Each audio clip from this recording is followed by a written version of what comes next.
So non-duality and teaching based on Sela Adamson and similar, and Nisargadatta Maharaj. Yeah, basically, as we know, non-duality is about knowing that what we seek, we already are. And all is already complete and perfect, doesn't need changing. Our natural state has been cognized when we were little children and before the reasoning capacity kicked in. When our parents gave us the name, with that name,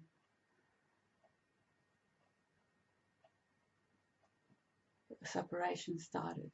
We started believing we were separate from the rest. They were me and the others. So the me started relating me, my parents, my family, and my nation, my religion, my school, my society, and me and the others. So as a me, as a separation, we always felt insecure and vulnerable. And we started accumulating. So me started accumulating wealth, good grades, their own religion, a house, car, another house, another car, the best friends, the most friends, competition, more and more and more. And the shopping list never stopped. It's like a bottomless barrel, the shopping list. And this insecurity and the separation led us to search for happiness. And all the search for happiness is in fact that which we were before we believed we were our name, before the reasoning capacity when we were a little child. And some of us, for the life, have come back to have a look and realize and recognize that it never left us. The natural state was always with us, always is, right here and right now, in this very instance. So what we seek, we are. So can we find something that we have never lost? Is it possible? The sense of presence is always with us, but we often confuse the me, the name, the reference point, the ego, for sense of presence. Sense of presence doesn't change. It's kind of form of witnessing, where we see the events coming and going, but we don't get involved. We see there is no doer as such. There is no thinker of the thoughts. There is no mind of the mind. There is a brain, and the brain is okay. It's part of our body. It's how we function in this world. The animals have brain, but they don't have reasoning capacity. Because we have reasoning capacity, people believe we are better than anything else, than animals. We are very competitive. We think we are better than intelligence, energy, and we start calling things good or bad, and pleasant, painful, happy, sad. We don't realize with accumulation and accumulating more. If we were the wealthiest, if we were the most famous, if we could have any girlfriend or boyfriend we wanted, it wouldn't still be enough. We would still vibrate in the pairs of opposites because the mind vibrates in the pairs of opposites. It has to be that way. Can't be any other way. So we still accumulate and find religion, find more separation, and yet all this money cannot buy the happiness. The happiness we are looking for, that prior to sense of separation, the oneness, the wholeness.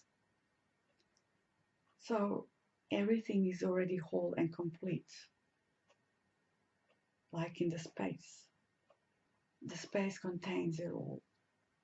There is nothing outside the space. All is inside the space. So better job, the best position, being a prime minister, president, cannot buy the happiness unless we realize and recognize the happiness is already with us. It's ever present right here and right now, in this instant, in immediacy, in this seeing that we call I see. So the eyes, they look. You can have the largest eyes, the biggest eyes, the best looking eyes, but what would be the eyes without life essence? Would they have any use? You could have the best ears with lots of rings and earrings and lots of gold, diamonds. But if there is no life essence, what is that to you? Does it have any use? It can't hear. It's dead. Dead energy. So life essence lives through this body, runs the blood, beats this heart, grows the fingernails, grows the hair. We don't grow the hair. We don't grow the fingernails. We don't beat the heart. But we people believe we're on the show. And we believe there is something wrong with everything. Whatever we see, the matter, someone crossed the road, the wind blows in the wrong direction, oh, it's raining, all is wrong, only I am right, because it's a me. It's me wants everything, me wants to be right, wants to be important, wants to talk most, wants attention, wants to be loved most. Then we believe we'll find someone perfect for us to be our life partner. And we can find the best possible imaginary life partner, but might still not be happy. That life partner might earn lots of money, have the best looks, cook the best meal, clean the house the best, listens to what we say, but something will be lacking. Will be still missing something. Oh, it's not this love I imagined. Because they've done this or that. We'll find the faults in someone. And we'll never look inside to see the happiness with us right here, right now. And it was always ever there. Your beingness, your loving to be, is always with you in this very moment, is this instance, in this presence. Are you present and aware right now? Even to say I'm not, you must be aware. That's how Bob says. So the sense of presence doesn't change. The space doesn't change. We wake up in the morning, there is space around us. First thing we see, it's a space. And it doesn't change, only the content changes. When there is a seeing in the morning, when we say I see, but prior to us saying I see, the mind says I see.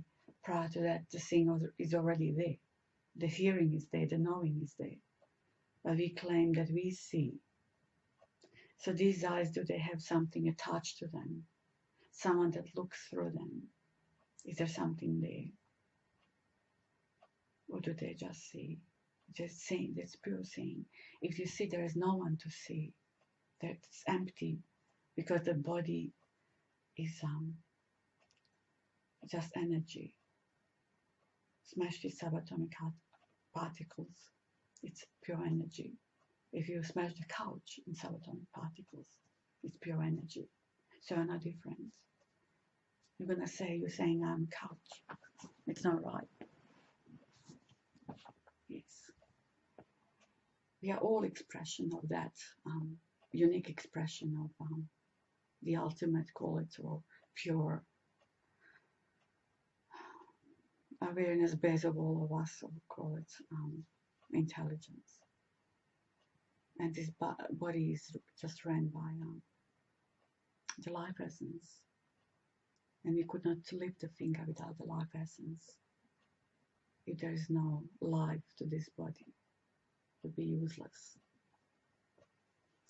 Now, what seemingly obscures us to see our natural state? It doesn't even obscure, and there are concepts learned through the life. With the school, with the parents telling us we are such and such, giving us all the extra concepts, giving us knowledge at school. No one ever tells us there is no you, there is no me. It's only ego. There is only sense of presence, and that's what you are. No one tells us move yourself out of the way, and everything will feel perfectly in its place. When you see you are no thing, you are not a thing, then you see you are everything. Move yourself out of the way, and creativity comes up. All your talents come up, because there is no obstacle of imaginary entity, me, that stops us from having everything that is needed to be had. Because when we lose everything, apparently, we gain everything. When we stop wanting, everything comes into its place the way it should be. And no desires, no fears, no anxieties. It all drops away. Because you know you have what you're looking for. Your home never left you. It tickles you, runs your body, goes through this body. It's everywhere with you. Doesn't leave. It's like beloved, perfect beloved. It never leaves you.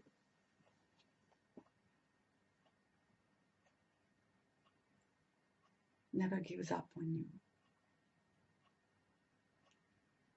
Have a listen to the silence. Look at the space. Feel the stillness. There's more stillness, there's more silence than the noise, than the movement. But the mind likes objects, so it skips the space to get to the next object. And the object starts annoying it. on it, or it adores object. So your mind wants to adore, wants to be annoyed by the objects. In fact, there is nothing wrong. When it's seen there is more space than objects, you fall in love in a space because you know you can't touch anything on the space. And you want nothing from anyone. Then unconditional love falls into its place. The love that knows no conditioning. It doesn't say, cook me the next meal and I might love you. Do this for me and I'm gonna love you. Just buy me a chocolate, buy me an ice cream, buy me lots of cars, buy me a house and I'm gonna love you. How long is it going to last and how real it is? So see, there is no you, there is no me, there is no such a thing as ego. There is only sense of presence, but we confused that for ego. Sense of presence is form of witnessing of everything happening by itself.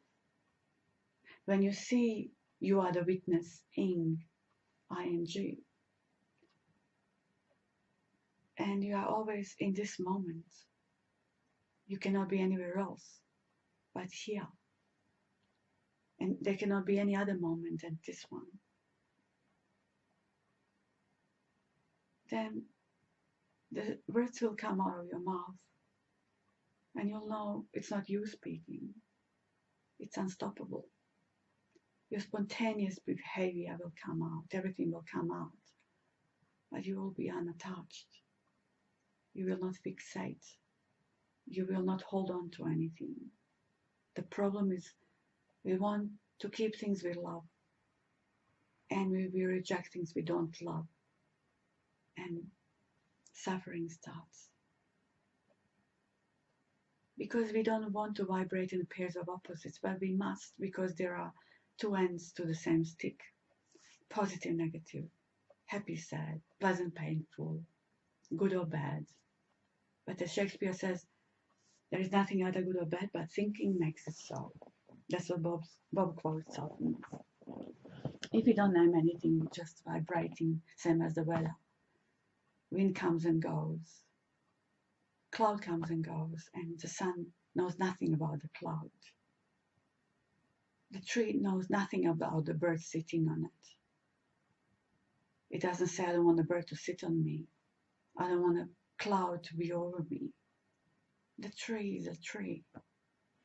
It doesn't want to be a creek, a river. And the river flows, the river of life that we are. When we see there is no one who lives a life, that we are the life itself. Because if we were the life, how could we ever possibly be the life if we can lose it? If you lose something, how can you be that? So you're never born and you never die. You are infinite.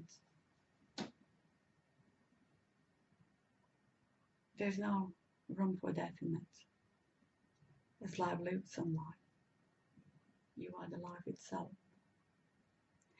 See that you are not the body and the mind. The body is just a borrowed, some borrowed for this life is useful. The brain is borrowed so we can create, we can build the ships and the planes and the cars. But then we confuse the thoughts and the mind for the brain, and we misuse it because we believe there is a mind out of the mind. There is a think out of the thoughts. Well, when these thoughts get clogged and ask yourself, where are those thoughts? Where are they sitting? Where is this mind that annoys me? Is there such a thing as mind? Where is it?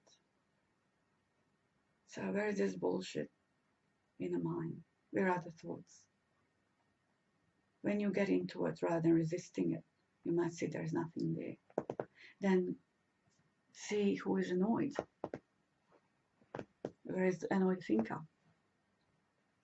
Is there such a thing?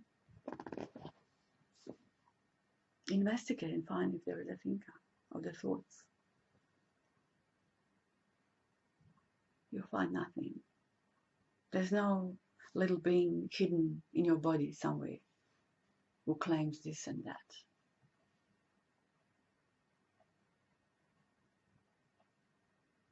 There was never anyone there.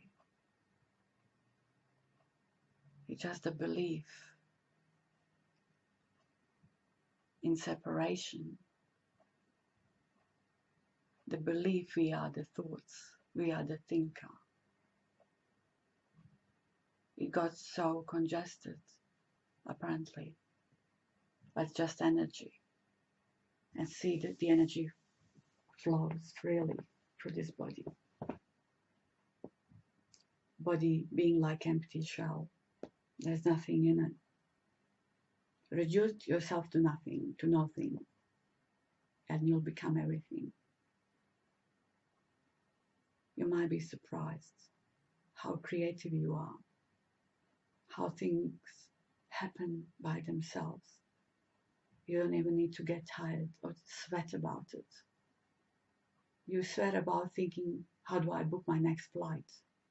How do I go through tomorrow's day? How do I finish my work on time? Or you get tired by remembering past events. He said that to me. I'll never forget it.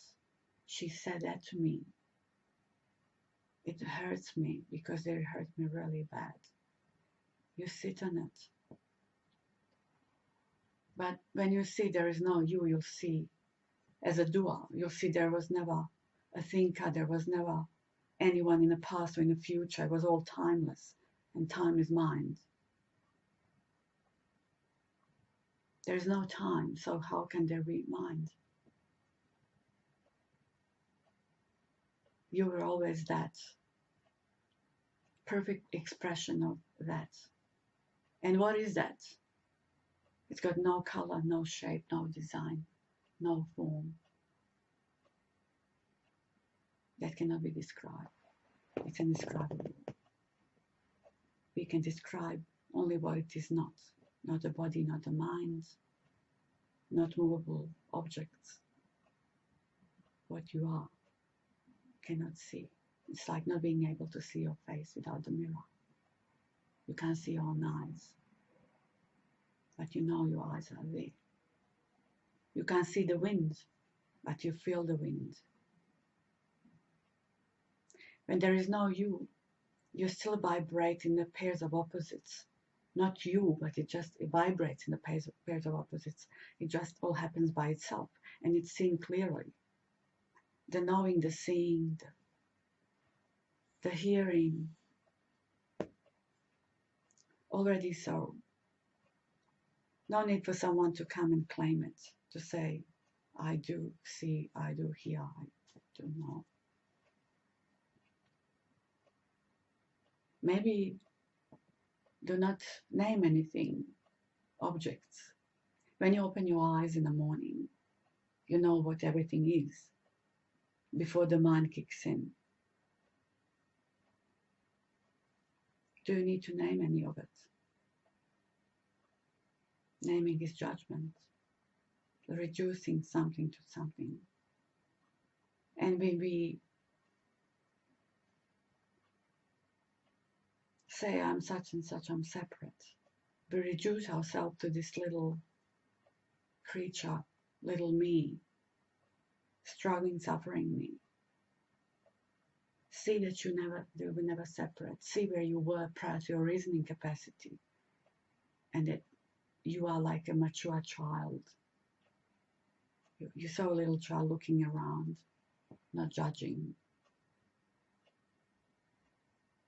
happy when fed, crying when not. A little child never thought about the next meal, about yesterday's meal. It's always where it is, as it is, looking around curiously. So that's you. Why not being a little child and let a mother intelligence energy take care of you. It cushions you. It's your like a safety cushion. Cares about you. The home you never left. The perfect lover. The ultimate state. The whole. The endless bottomless eyes. Seeing perfection. Nothing can be taken out. Nothing to be added. Do you need to take anything out of perfection? Can you do that? Can you add to perfection? It's perfectly perfect. You are perfect and everything is perfect. Nothing needs changing. Do not be ignorant and say, I know what is good and what is bad for the world, because you'll never know. You cannot be more intelligent than the intelligence itself. Can you? A little dust. A little grain of dust on the beach says I'm important. A VIP dust knows what's good and what's bad. How would you know? That guy is bad and that woman is good. Where do we judge from? And how do you know? Where do we judge from when there is no hook in the space? There is no center to the space. So what center do you judge from?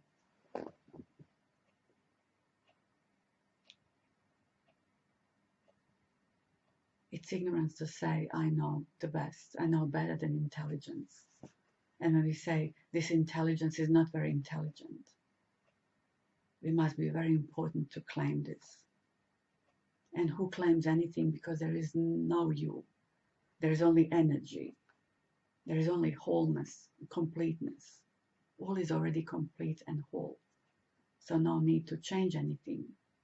As a recognized being, you will still be vibrating the pairs of opposites. There will be anger. There will be sadness. There will be love. There will be tears.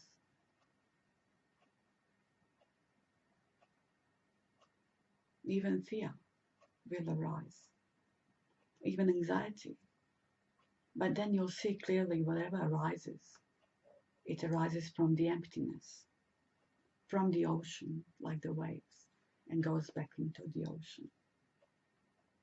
A fish jumps out, jumps back in, jumps out, jumps in, but it's not looking for the water, it's in the water. You are in a space and you're looking for space. Stop searching now. Check yourself out. Relax. Just relax in that which you are.